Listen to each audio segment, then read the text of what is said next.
Direktur Lokataru Haris Azhar dan Koordinator Kontras Fathia Maulidianti hari ini menjalani sidang dakwaan kasus pencemaran nama baik. Jaksa mendakwa Haris dan Fathia kelabui masyarakat dengan informasi bohong secara digital terkait Menko Luhut Binsar Panjaitan.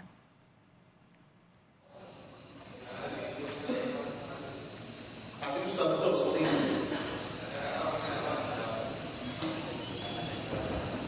Ya, saya tanya jawaban saudara, bukan saya suruh saudara membaca di sini. Nama saudara siapa? Haris Azhar. Lahir di mana?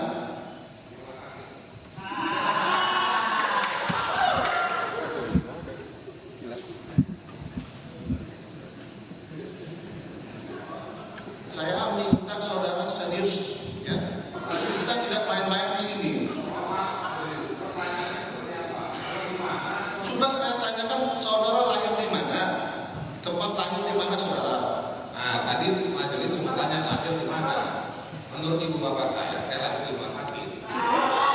Sekarang kalau di mananya itu, Maksud saya saudara lahir di Jakarta, Surabaya, di Semilon. dokumennya jaksa sudah ditulis. Ya sudah cukup. Tempat lahir. Cukup. Maksudnya kota lahir di mana, di Jakarta. Ya cukup. Saudara lahir tanggal bulan tahun berapa? Nah, 10 Juli 1975. Jenis kelamin, Laki-laki, kebangsaan, Indonesia. tempat tinggal, Di rumah. Alamatnya tempat tinggal sekarang. Saudara tinggal di mana? di rumah. Bapak tanya alamatnya kan? Jalan Bawah 1, nomor 4, Manado.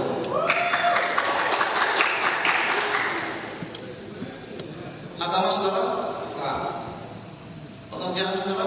pengacara. Ya baik. Saudara, ya sudah benar ya, sesuai dengan identitas saudara di sini. Saudara dalam perkara ini didampingi penasihat hukum. Ya, Sudah ada surat penasihat hukum yang saudara ingin? ada banyak. Meski sempat berdebat dengan hakim, jaksa penuntut umum melanjutkan dakwaan Direktur Lokataru Haris Azhar dengan pasal 27 ayat 3 Undang-Undang Informasi dan Transaksi Elektronik dengan muatan penghinaan atau pencemaran nama baik. Haris didakwa bersama Fathia Maulidianti menyebarkan informasi elektronik dengan dakwaan pencemaran nama baik.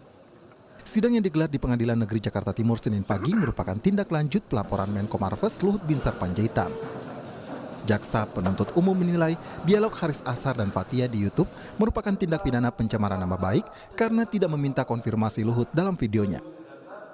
Bahwa terdakwa Haris Azhar bersama-sama saksi Fathia Maulidianti dituntut dalam berkas terpisah pada hari Jumat tanggal 20 Agustus tahun 2021 atau setidak-tidaknya pada waktu lain dalam bulan Agustus 2021 atau setidak-tidaknya pada tahun 2021 bertempat di kantor Hak Asasi titik ID yang terletak di Jalan Balai Pustaka 1 nomor 14 Kelurahan Rawamangun, Kecamatan Pulau Gadung, Kota Administrasi Jakarta Timur atau setidak-tidaknya pada suatu tempat yang masih termasuk dalam daerah hukum Pengadilan Negeri Jakarta Timur yang berwenang mengadili mereka yang melakukan, yang menyuruh melakukan, dan turut serta melakukan perbuatan sengaja menyerang kehormatan dan atau nama baik seseorang dengan menunjuk suatu hal yang maksudnya terang supaya hal itu diketahui umum, dilakukan dengan cara-cara antara lain sebagai berikut dan seterusnya. Perbuatan terdakwa Haris Azhar sebagaimana tersebut di atas adalah tindak pidana yang diancam pidana dalam pasal 310 ayat 1 KUH pidana junto pasal 55 ayat 1 ke 1 KUH pidana. Tidak hanya Haris Azhar, Pengadilan Jakarta Timur juga menggelar sidang koordinator kontras Fathia Maulidianti. Fathia didakwa bersama Faris dalam perkara pencemaran nama baik Menko Marves Luhut Binsar Panjaitan. Penasihat hukum terdakwa Fathia Maulidianti sempat memprotes pemisahan berkas perkara antara Haris dan Fathia. Penasihat Dalam persidangan perdana, terdakwa Haris Azhar dan Fathia Maulidiyanti mengaku bingung dengan dakwaan jaksa. Apa yang akan menjadi nota keberatan Haris Azhar dan Fathia dalam kasus pencemaran nama baik Menko Luhut? Kita bahas bersama penasihat hukum Haris dan Fathia, ada Julius Ibrani, dan juga sudah bergabung penasihat hukum Luhut Binsar Panjaitan, Junifer Girsang. Selamat malam Bapak-Bapak. Selamat malam Priska. Priska, Salam selamat malam sehat untuk kita semua. Yes. Selamat malam. Julius, salam Saya sehat ke juga. Bung Julius dulu. Tadi sempat berdebat Bung Haris Azhar dengan hakim. Tidakkah klien Anda takut gitu dianggap menghina persidangan? Dan bagaimana Anda memandang dakwaan dari jaksa penuntut umum? Justru dakwaan jaksa lah yang kita anggap menghina persidangan karena dibuat secara tidak teratur gitu ya.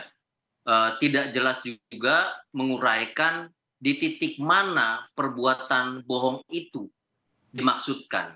Jadi di situ titik tolak pertama Haris Azhar dan juga Fathia ketika kami mempertanyakan jadi titik mana tuduhan pasal-pasal yang dianggap bohong itu, yang dianggap mencemarkan itu di bagian mananya. Makanya kalau kita lihat struktur dakwaan bahkan sampai mengutip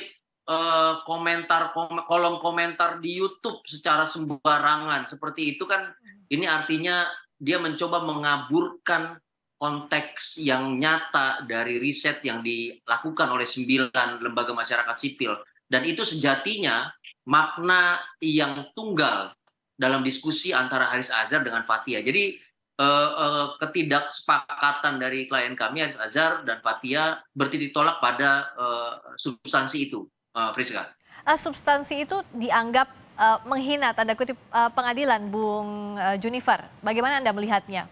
Dan apakah dakwaan sudah tepat kalau menurut Anda? Ya, sebenarnya saya tidak banyak komentar ya karena ini sudah proses di persidangan. Namun tentu rekan-rekan saya para advokat memahami makna dari surat dakwaan. Surat dakwaan itu diatur di dalam pasal 143 KUHP. Di sana memuat material dan formil. Nah tentunya rekan-rekan saya pengacara nanti kalau ada keberatan terhadap surat dakwaan, tentu mereka mempersiapkan keberatan tersebut karena diatur secara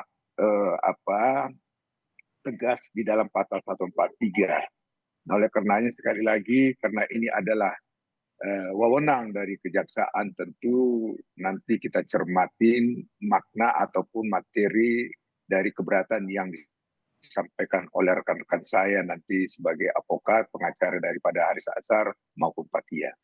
Bung Julius melihatnya dakwaan ini kabur atau obskur libel ini di poin-poin mana saja detailnya soal pasal yang didakwakan? Kalau detail nanti akan kami sampaikan ke dalam eksepsi, tetapi jangan lupa ya dalam pasal 155 KUHP ada kata kunci yang dimandatkan bahwa terdakwa harus benar-benar mengerti. Nah, pertanyaan dari kami dan juga dari Haris Azhar dan Fathia tadi cukup sederhana. Tolong di point out saja, ditegaskan unsur-unsur pasal yang Anda anggap itu dipenuhi dari peristiwa, fakta, dan bukti di dalam surat dakwaan. Tapi itu pun tidak bisa dijawab. Menjawabnya juga tidak nyambung gitu. Hanya mengatakan sudah kami buat secara tertulis, tentu dapat dibaca di situ. Nah ini kan ini yang jadi penolakan kami bahwa karena justru kabur di bagian apa, mulai dari titik kebohongannya di mana, apakah di datanya, apakah di ucapannya, apakah di kolom komentar YouTube yang bukan merupakan Haris Azhar dan Fathia, atau di bagian mana? Pertanyaan kami sederhana dan itu tidak bisa dijawab oleh jaksa penuntut umum sedemikian banyak jumlahnya. Nah itu yang kami anggap tidak jelas dan tidak mampu memenuhi pasal 155 KUHP yang harus membuat terdakwa itu benar-benar mengerti, sehingga terdakwa juga mampu menjawab apa yang ditanyakan oleh hakim, terdakwa juga mampu menjawab apa yang ditanyakan oleh jaksa penuntut umum, sehingga betul-betul didapatkan kebenaran material. Tujuannya kan itu persidangan ini, bukan soal ngeles sana sini, tapi mana yang menjadi kebenaran material sesungguhnya. Dan itu harus dimulai dengan pemahaman dari si terdakwa terhadap apa yang didakwakan. Gitu, Priska. Nah, untuk unsur-unsur pidananya, selain tadi unsur-unsur pasal yang dipermasalahkan, apakah Anda menganggap pasal yang didakwakan pasal karet? Oh jelas, kami dari awal membuktikan kalau ini kaitannya dengan ketidaksesuaian data yang dimiliki oleh klien kami bersama 9 lembaga masyarakat sipil, maka yang kami tunggu data tandingan.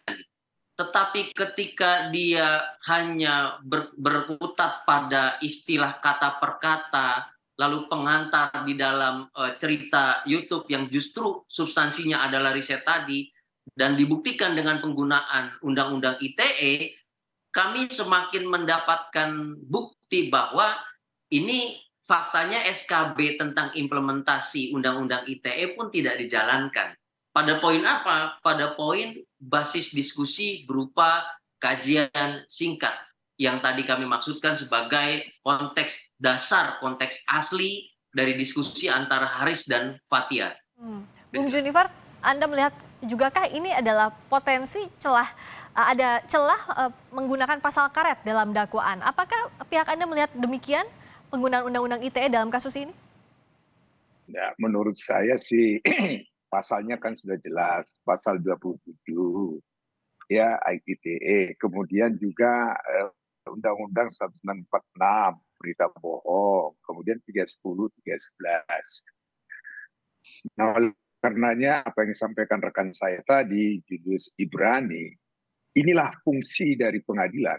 Di pengadilan lah nanti, di proses inilah kita buktikan apakah bukti yang disampaikan oleh terdakwa itu bisa dipertanggungjawabkan secara hukum. Kemudian kami juga sudah menyerahkan bukti-bukti mengenai fitnah pencemaran berita bohong tersebut di dalam berkas.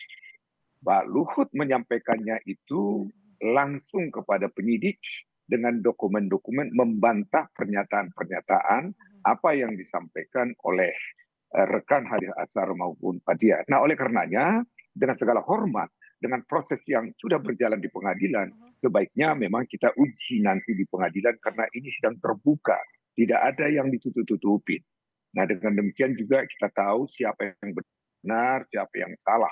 Artinya tidak ada lagi menghakimi seseorang tanpa ada bukti material. Tadi rekan saya menyatakan harus ada bukti material. Nah, oleh karenanya memang pidana itu jelas harus pembuktiannya material. Nah, itulah saya sampaikan kepada rekan-rekan wartawan menanyakan kepada saya, kalau Pak Luhut itu diperiksa dan diminta datang, dia akan datang menghormati dan menghadiri proses persidangan ini. Oke, Pak Luhut bahkan akan datang di persidangan siap untuk dimintai keterangan. Ya, Bung Julius, ya. Bagaimana di proses pembuktian material ini untuk menemukan kebenaran material apa yang sudah disiapkan? Kalau dianggap tadi dakwaannya kabur begitu, apa amunisi yang disiapkan oleh pihak Anda? Singkat saja. Ya, pasti kami merujuk pada dokumen data dan bukti ya yang menjadi basis dari kajian singkat teman-teman masyarakat sipil. Dan itu yang menjadi bahan riset untuk diskusi antara Haris dan Fathia. Kami juga justru menambahkan atau mendapatkan tambahan-tambahan bukti dari yang diajukan oleh Pak Luhut melalui kuasa hukumnya pada saat pemeriksaan di kepolisian Polda Metro Jaya ketika itu. Dan ini menjadi satu pembanding yang justru inline dengan apa yang kami sampaikan di dalam hasil riset itu. Nah, tentu kami akan terus merujuk pada data-data itu. Dari awal kami katakan tidak akan pergi, klien kami tidak akan lari dari proses. Justru proses ini juga menjadi bagian dari exercise terhadap kebebasan sipil, exercise terhadap kontrol masyarakat sipil kepada instansi negara atau pejabat negara, utamanya yang memiliki peran signifikan di negeri ini. Gitu. Bukti terus digelar di persidangan. Terima kasih atas waktunya Bung Julius Ibrani, penasihat hukum Haris dan Fathia. Terima kasih juga Bung Junifer Girsang, penasihat hukum Luhut Binsar Panjaitan. Selamat malam.